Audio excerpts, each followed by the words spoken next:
سب سے پہلے تو میڈرڈ میں تارکین وطن کی کشتی ڈوب گئی ہے جس کے نتیجے میں 66 پاکستانی جو ہیں وہ مارے گئے ہیں. بخاری صاحب کیوں اس قسم کے واقعات پہ ہم قابو نہیں پا سکے؟ کیا اس کے پیچھے وجوہات ہیں؟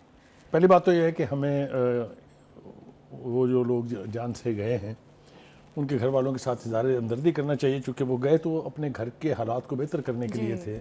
یہ سفر جو انہوں نے اختیار کیا تھا اس کی آبجیکٹیوٹی کے بارے میں تو دو رائے نہیں ہو سکتی. وہ دوسری بات ہے کہ انہوں نے قانونی طریقہ اختیار کیا یا وہ غیر قانونی طریقے سے گئے، اس کے اوپر بعد میں آتے ہیں. لیکن میرے خیال سے ہمیں ان گھرانوں کے ساتھ ہمدردی کرنی چاہیے. ہوا یوں ہے کہ پچھلا سال جو ہے اس کا آخر اور اس سال کا آغاز تارکین وطن کے لیے کوئی اچھا نہیں ہے. بہت ساری چیزیں ایک ساتھ ہو رہی ہیں اور پاکستان ایکسپوز ہو رہا ہے. یہ غیر قانونی سفر اختیار کرنے والے جو انسانی سمگلروں کا یعنی کے ہتھے چڑھ جاتے ہیں اور پھر لقمہ اجل بن جاتے ہیں، یہ اپنی جگہ ہے. لیکن آپ یہ دیکھیں کہ کتنے ملکوں سے پاکستان کے تارکین وطن کی یا وہ لوگ جو یہاں سے سفر اختیار کرتے ہیں ان کو ڈیپورٹ کیا جا رہا ہے. وہ ایک علیحدہ مسئلہ ہے جو بہت گمبھیر ہے اور بہت شرم کا باعث ہے. ایئرپورٹ سے پاکستانی یعنی شہریوں کی واپسی، کیونکہ یا ان کے ڈاکومنٹس ٹھیک نہیں ہیں یا ان کے ڈاکومنٹ جعلی ہیں یا ان کے ویزے جعلی ہیں، یہ کسی بھی قوم کے اوپر بہت نیگیٹو ریفلیکشن ہے. اس کا تدارک کرنے میں ہماری جو کنسرنڈ ایجنسیز ہیں وہ بری طرح سے ناکام ہوئی ہے. اس کے اوپر بھی ہم بات کریں گے تفصیل سے. پچھلے سال ہم نے دیکھا یونان میں کے قریب جو حادثہ ہوا تھا اس میں بھی پاکستانیوں کی ہلاکت ہوئی تھی اور وہ بھی بہت ہی تکلیف دہ بات تھا ان ماں باپ کے لیے جن کے بچوں کی لاشیں تک نہیں ملتی ہیں یا مل جائیں تو پاکستان بر وقت نہیں پہنچ سکتی ہیں. یہ کتنا بڑا صدمہ اور سانحہ ہے، اس کا ادراک ہمیں ہونا چاہیے. دوسری بات یہ ہے کہ حکومت پاکستان کہاں کھڑی ہے اس حوالے سے، اس کے اوپر بھی ہم بات ضرور کریں گے. لیکن تھوڑے سے حقائق جو ہیں بخاری صاحب، سب سے پہلے تو یہ جو ایجنٹس ہیں یہ کس طرح سے بنتے ہیں اور کس طرح سے ان کی دکانیں جو ہیں وہ آگے چلتی ہیں، اس پہ تھوڑی سی روشنی ڈالیں. بالکل اسی کے اوپر ہم آتے ہیں. پہلے تو ہم یہ بتا دیں کہ یہ جو کشتی جس کا حادثہ ہوا ہے موریتانیہ سے روانہ ہوئی تھی اور یہ مراکش کی بندرگاہ کے قریب جو ہے یہ اس کو حادثہ پیش آیا ہے اور یہ جا رہی تھی اسپین. ٹھیک ہے جی. اس کے اندر 86 کے قریب، کوئی 86 کہہ رہے ہیں کوئی 80 کہہ رہے ہیں افراد جو ہیں وہ سوار تھے، جن میں 60 پاکستانی تھے. ان میں سے 10 کی لاشوں کی تو تصدیق بھی ہو گئی ہے، وہ ایک ہسپتال کے اندر پڑی ہوئی ہیں، جبکہ ان کی تصدیق کے لیے پاکستان کا سفارتی عملہ جو ہے میڈرڈ سے وہ روانہ ہو گیا ہے، وہ دیکھیں گے.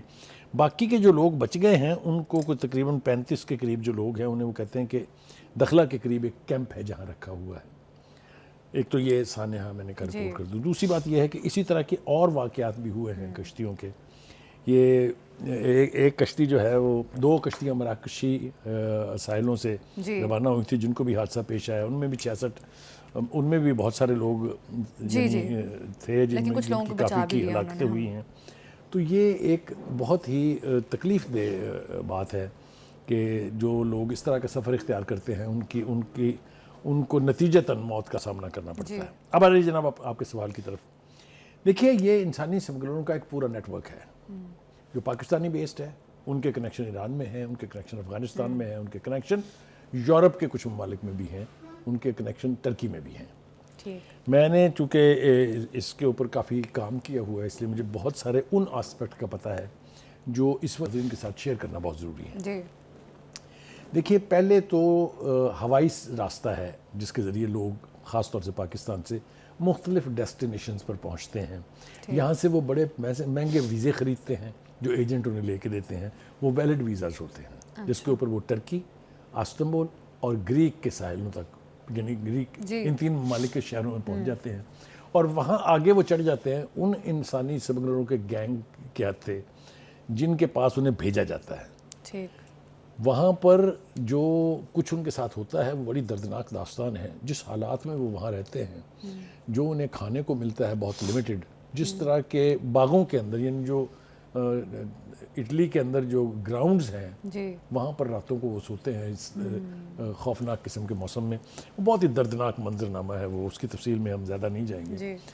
دوسرا راستہ ہے، اچھا وہاں یہ کرتے کیا ہے، خاص طور سے ترکی سے اور اٹلی سے یہ پھر بحری جہازوں کے اوپر ملازمت اختیار کرتے ہیں اور بہت سستے داموں، یعنی بہت کم تنخواہ کے اوپر یہ وہ لیبر کا کام ہوتا ہے. وہ خاص طور سے جو فائر مین نہیں ہوتے جو جہاز کی صفائی کا کام کرتے ہیں، جو جہاز میں کوئلہ ڈالتے ہیں، جو کوئلہ سے چلتے ہیں. تو وہ چڑھ جاتے ہیں جہازوں کے اوپر، پھر وہ اپنی یورپی ڈیسٹینیشنز پر جب بھی کبھی انہیں سفر میسر آتا ہے، یعنی کئی دفعہ مہینوں لگ جاتے ہیں، کئی دفعہ سال لگ جاتے ہیں کہ اس جہاز کو یورپ کی ڈیسٹینیشن کا یعنی کارگو نہیں ملا ہے، پھر وہ جب ان پورٹس پر پہنچتے ہیں، سی پورٹس پر، تو ان کو ٹیمپریری پاس ایشو ہوتا ہے، جو جتنی دیر کا اس کا لنگر ہے وہاں پر، جتنی دیر جہاز وہ کھڑا ہوگا اتنے عرصے کے لیے، اور اس کو لے کے وہ بازار میں نکلتے ہیں اور پھر وہاں غائب ہو جاتے ہیں۔ یہ ایک بہت بڑا یعنی سکینڈل کہہ لیجیے آپ اس کو، بہت بڑا سانحہ کہہ لیجیے آپ اس کو، بہت بڑا ذریعہ کہہ لیجیے یورپ پہنچنے کا۔ اسی طریقے سے دوسرا راستہ جو ہے وہ زمینی ہے۔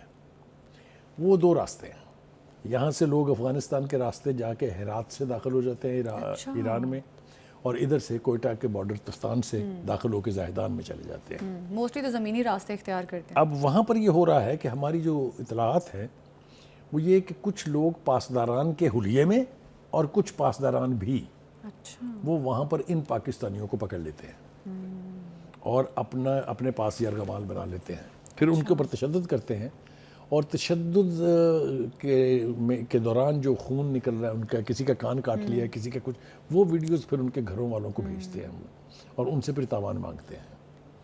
یہ بہت ہی دردناک، بہت ہی خوفناک صورتحال ہے، اور مجھے انتہائی افسوس سے کہنا پڑتا ہے کہ اس کے تدارک کے لیے، اس کی وجہ تک پہنچنے کے لیے ابھی تک پاکستان کی حکومت نے کوئی کام نہیں کیا ہے، اور یہ کتنے مظلوم پاکستانی اس تشدد کا شکار ہو کے اپنے گھر والوں کے لیے عذاب کا باعث بن جاتے ہیں، وہ بس اللہ تعالیٰ سے پناہ مانگنی چاہیے۔ دوسرا یہ کہ جن لوگوں کے پاس پیسے بہت ہوتے ہیں وہ ان لوگوں کو پیسے دے کے آگے نکل جاتے ہیں، اور پھر وہ ایک علاقہ ہے، پہاڑی علاقہ، جو کردستان کے کچھ علاقے سے ہوتا ہے، وہ ٹرکی میں داخل ہوتا ہے پہاڑی راستوں سے، تو وہ انلیگل طور پر ٹرکی کے اندر داخل ہوتے ہیں، وہاں پر بھی لوگ پیسے لیتے ہیں ان سے، حتیٰ کہ ٹرکی کے جو بارڈر فورس ہے وہاں بھی کرپشن چلتی ہے، وہاں بھی پیسے لے کے ان کو اندر داخل کر لیتے ہیں۔ بالکل۔ تو یہ جو کچھ ہم اس وقت بتا رہے ہیں یہ ہوا میں نہیں ہے، یہ سب کچھ گراؤنڈ ریالٹیز ہے، لیکن اس کے تدارک کے لیے پاکستان حکومت نے ایران کے ساتھ کبھی کوئی رابطہ نہیں کیا اس حوالے سے، ہم نے ٹرکی کے ساتھ کبھی اس حوالے سے کوئی رابطہ نہیں کیا ہے۔ انفارچونیٹلی ہم ایونٹ بیسڈ ہو گئے ہیں، یعنی جب کوئی حادثہ ہو جاتا ہے تو اچانک فارن آفس بھی کی آنکھیں بھی کھل جاتی ہیں، اچانک ایکشن ہو کے ایف آئی اے کے کچھ لوگوں کو ادھر ادھر بھی کر دیا جاتا ہے، لیکن اس کے تدارک کے لیے کوئی پالیسی نہیں ہے، کوئی پالیسی اور کوئی نیت کے اس کو ہم نے اور اپنے اداروں کو آپ ٹھیک کریں۔ ایف آئی اے کا جو پچھلے دنوں کافی لوگوں کو نکالا بھی تھا، نوکری سے برخاست بھی کیا گیا تھا، کافی کریک ڈاؤن کیا ایف آئی اے نے، تو کافی افسران انوالو بھی تھے، تو میرا خیال ہے جو اندر آپ کے ملک کے اندر جو معاملات ہیں پہلے ان کو ٹھیک کرنا بڑا ضروری ہے۔ دیکھیے اس میں تو کوئی دو رائے نہیں ہے، جیسا میں نے کہا کہ اگر آپ اس کو اسی طرح سے ہونے دیں گے تو یہ this is going to be a scandal in every second house, خاص طور سے اربن علاقوں میں تو شاید یہ کم ہے، اور اربن علاقے کے لوگ جو ہیں وہ تو لوٹنے والوں میں شامل ہوتے ہیں، لیکن اکثر گاؤں کے لوگ، کچھ لوگ اپنے بچوں کو باہر بھیجنے کے لیے اپنی زمینیں فروخت کر دیتے ہیں، قرضے لیتے ہیں، گھر کی ساری جائیداد زیورات بیچ دیتے ہیں، بالکل لوگ بے روزگاری اور غریب دردناک کہانی ہے، ان راستوں کو چوز کرتے ہیں۔ یقینی طور پہ بخاری صاحب آپ کی درست بات ہے، اور اس قسم کے واقعات کی روک تھام کے لیے ہمیں سخت سے سخت ایکشن لینے کی ضرورت ہے۔ پچھلے کئی دنوں کئی کریک ڈاؤن کیے گئے، لیکن ابھی تک کوئی خاطر خواہ اس کے نتائج سامنے نہیں آئے۔